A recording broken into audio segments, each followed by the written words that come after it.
This is empathetically me. I sometimes upload 4 times a week. I sometimes upload once every 4 years. It's all depends on when the burnout hits.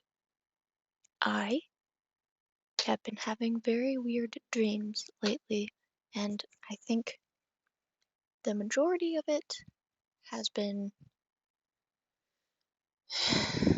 waking me up, um, not through scariness, but through talking. I know that both of my parents sleep talk when they're stressed, and I think maybe that's a pickupable trait. Um, I have woken myself up screaming. I have woken myself up with random phrases, and it only happens when I have intense emotion in my dream, so much so that I bleh. Um, I've been having a lot of stress about self and about cleaning and about roommates and about not feeling safe. And I don't know how to organize or articulate my thoughts in a way that doesn't feel like I'll sound crazy, if that makes sense. There's been a lot of, oh, well, don't explain that about yourself, or the professionals will think you're crazy for a lot of my life, and I think that's why I masked for so long about who I truly am and made this social butterfly persona that was like leaning into it, saying like, "Oh yeah, I'm so crazy." It was literally just to hide from the truth. I don't think I'm crazy. I think differently from others. And I don't think I've been articulating myself properly in the way that I feel and the way that I am truly thinking. It's also been influenced by others in my life of if you think like this, then blah. If you talk like that, then blah. So I'm trying to figure out myself for myself by myself without a lot of outside interaction, but I have found lots of YouTubers that I find are very helpful. Um, it's nice seeing other people's perspectives of things and kind of feeling a little bit of validation for the things you've thought and felt and say, and then people also think and feel and say those same things. It's kind of nice. I've had,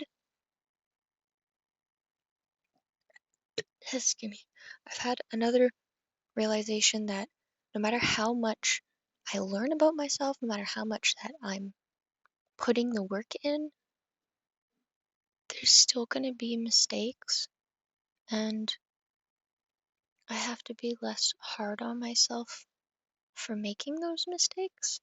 Because if it were 5, 10 years ago, I would have made the mistakes, not realized I made the mistakes, and then carry on defending my actions as though I truly felt them, without truly realizing what had happened or what was going on, and just, for lack of a better phrase, being ignorant about actions and phrases and things that I would use as, like, I don't know. I would try to make self feel better by being what I thought everyone wanted of me, and not realizing that everyone just wanted me to be myself, and I didn't know what myself was. So, there's that.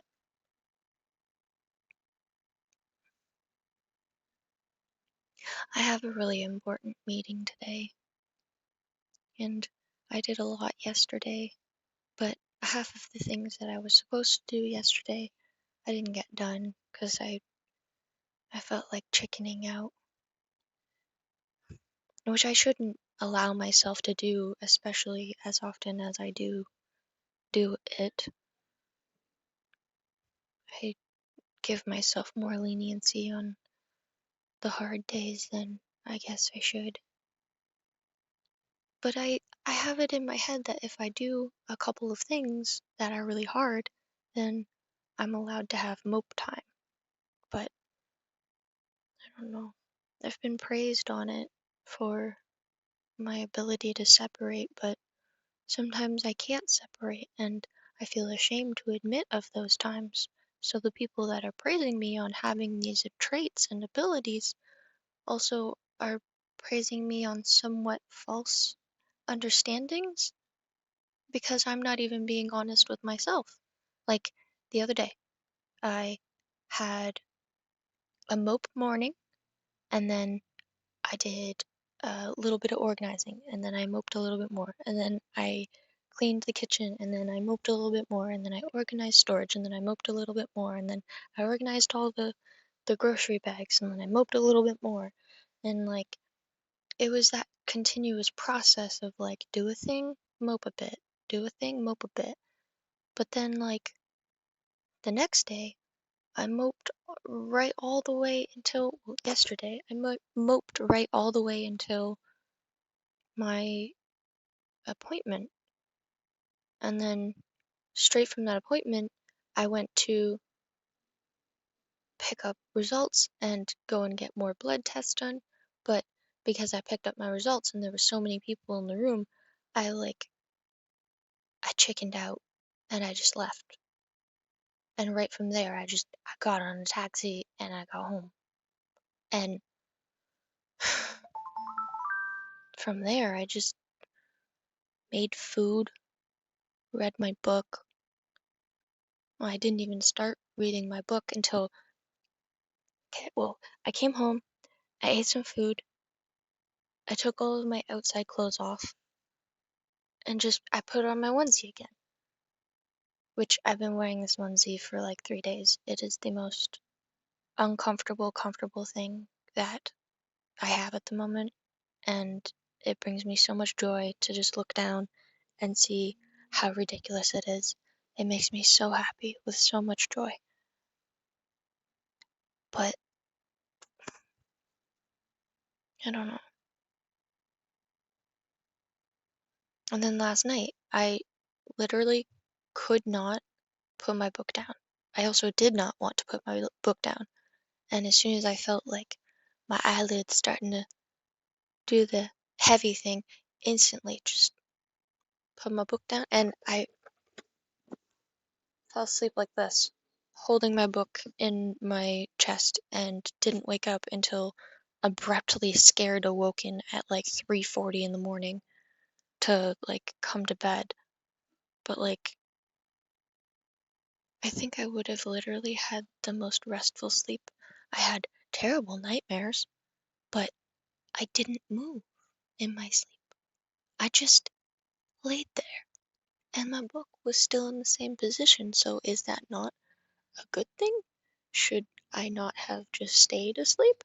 I don't know. I really don't know. And then, like,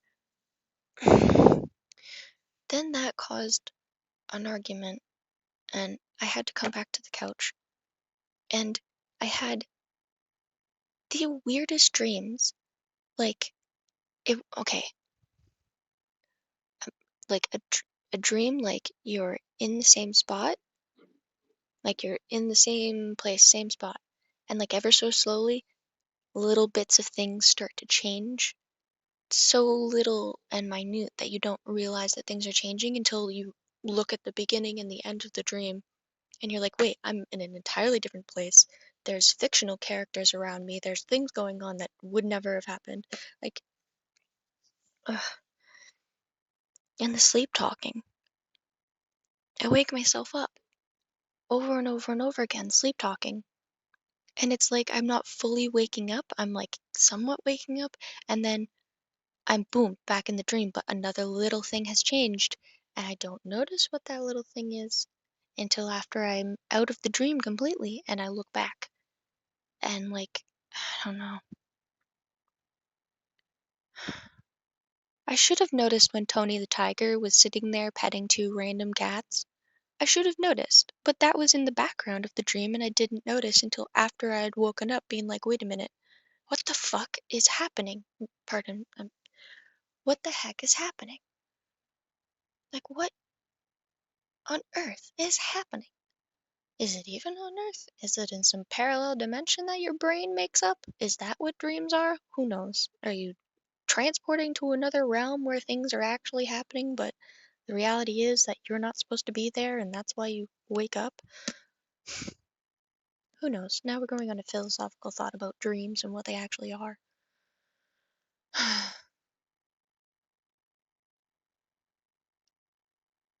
But does that explain what I'm trying to explain? I don't know. Anyways, today I have a meeting with a lady that's supposed to help with understanding what to do in the home, what to do with yourself, and how to get better skills at those things. And I think I wanted to discuss all of these things with you guys first. Whoever is listening, if it's just me, then cool. But like, to get it off my chest before I talk to the lady. Because I feel like this is a very therapeutic way to get words out and see what I will and won't talk to them about. I know this helped considerably for my second to last meeting with my social worker, because I literally got all of everything out in less than 30 minutes. A 2 hour meeting was literally ended in 30 minutes because I just kept shooting everything out of my brain because I had already talked it out in 2 videos. And I don't know. One thing I do want to say, the night and its moon, this has been a happiness for me. So much so that I became an entirely different person and I I ordered books online. I ordered books online and I also have pre-order for the fourth one. So, yeah, I'm excited. I'm reading a lot more. I haven't been reading out loud as much because I think I've lost my confidence a little bit more. Um, but I'm also doing a life ow, that hurt. Life application for the study Bible. So I've been reading on this as well and applying what I can and acknowledging what I can't. Um, and seeing where I feel life would have been different if I had have kept my Bible with me and had stuff like this to explain what it actually means. Because I would read the Bible over and over and over again, not really understanding it because it's very wordy, but there's little bits in the bottom here that, like, you have the verse and then you have a blurb down here and you have a blurb down there about what it actually means and all that stuff. So, like, it's kind of good to, like, have that, but, like, where was this when we were growing up? Like, did this exist before? Is this a thing that's always existed, or is this just like a new thing? Because, like, I don't remember anyone ever saying, hey, there's a study Bible that explains to you everything that's in the Bible. Uh, huh? So, yeah, there's that too. But I'm almost halfway through. I tried to get to halfway through before I fell asleep last night, but that just wasn't happening. And I'm very sad that there's little marks on my book, but I came to the conclusion yesterday that it gives it character and it shows that it's loved because you can clearly see which pages I've loved and which pages I haven't gotten to yet. And I don't know, I kind of like it. I don't know, it makes me happy. It makes a large side of me very sad because I was very anal about taking care of books and making sure that they were very nice and I didn't have sweaty hands when I was reading them. But since these are going to be my own copies, I'm kind of excited to see that I've loved them and I've been stressed when reading them because there's some really stressful parts right now. And I don't know, it makes it feel almost more authentically read rather than like read to feel like I've taken care of it and learned a thing. It's more like I've loved it and read it with the love and the stress and the sad and the angry. And I'm really feeling with the book rather than just consuming it, if that makes sense.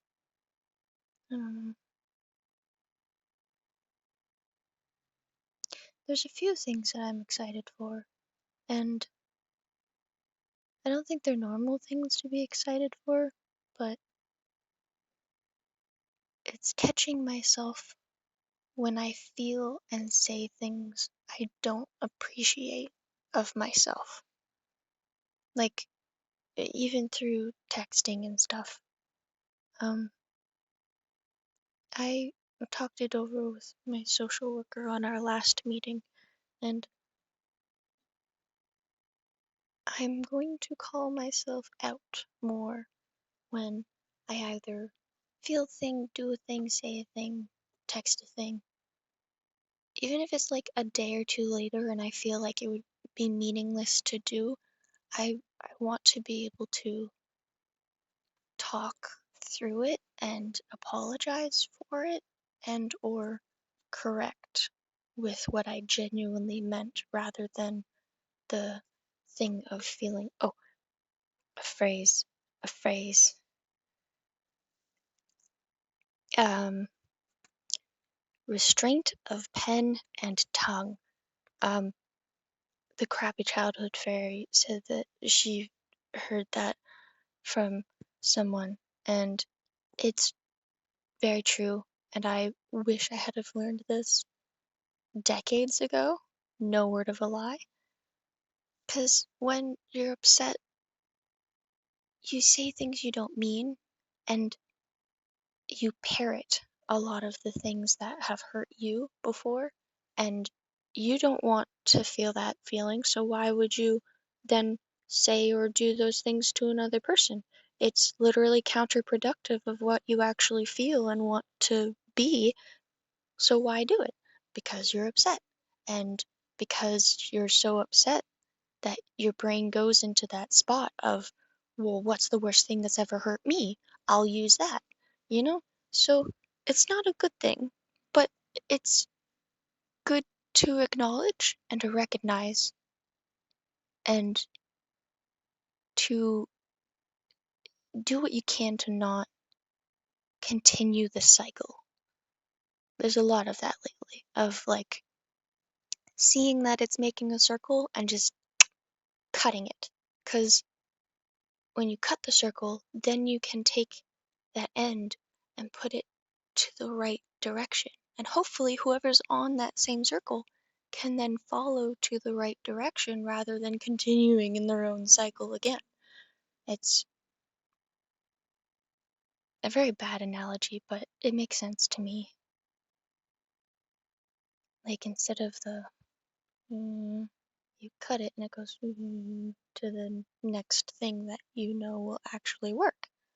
And sometimes it doesn't work for the person that's following behind, but it is showing that breaking it and putting to a new location is possible. So whether they find the new location helpful or not, that's not entirely up to you, it's up to them. And then they can then complete the process of cutting off of your circle and then going on to another circle. I don't know. It's an infinite end of lines and paths. Ah, ah, phone call. I don't like phone calls. I should pick up. No, not today. Not today. Today's a no. I already picked up a phone today. Yeah. I mm, okay. I feel like balls in my throat. Swallow a golf ball and I can't.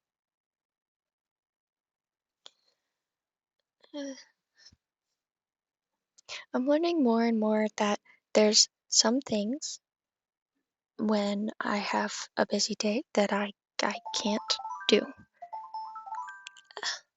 If if my phone says unknown, I, I I'm trying to force myself to pick up because those could be very important calls and I have to take those ones.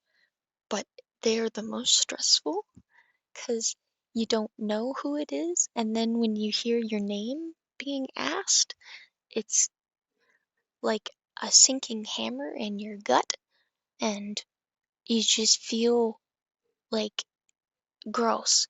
And it, even when they explain why they're on the phone and they're asking for you, it's like, ah, like I don't know how to explain it better than that. I don't even know if that's a good explanation or not, but that's how it feels. And I don't know.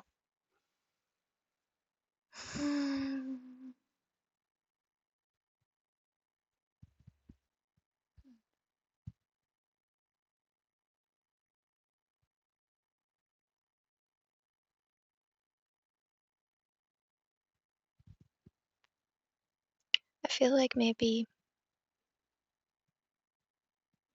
I shouldn't bring up the dreams to the lady. Or should I? I don't know. I've been told maybe why not, but also fear of possible rejection, or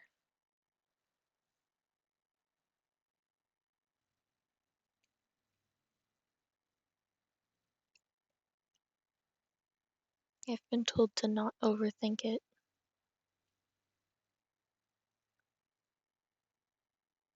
But how do you not overthink something when the only thing you can do is to think about that thing until it happens? I feel like maybe this is why I have my mope mornings and I try to sleep, is to not think about the thing that I know I have to do later. And I haven't said that out loud because I don't want it to feel like an excuse. And I also don't want to feel like I'm coddling myself. But at the same time, that's the only thing that makes sense as to why it keeps happening. Like, I can legitimately, as long as it's before like 12 o'clock, I can sleep. I can sleep. No, no worries. Can I at normal hours? No, not at all. But anything past 12, 1 a.m. to like noon, I can sleep in those hours. Why? Mm, it's not a sound sleep, it's a broken up and disheveled sleep. Do I wish I could go back to sleeping at 9? Yes. Do I wish that I could sleep from 9 until like whatever hour of the stupid morning and then do all the things in the morning? Feel more productive? Yes. But that's just not how it's going. Okay, stop it. My nose keeps whistling. So tired.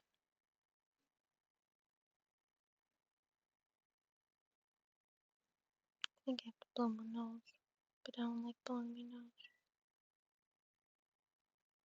I only really blow my nose when I'm really sick or if I've thrown up.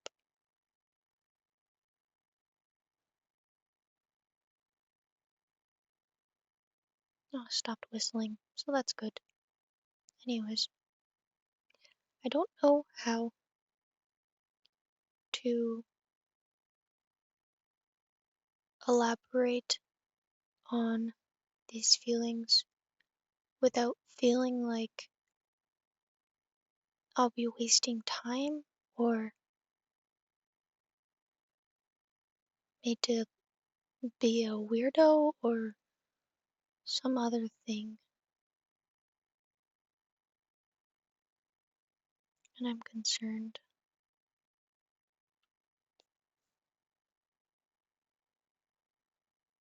Thank you for hearing me. Sorry.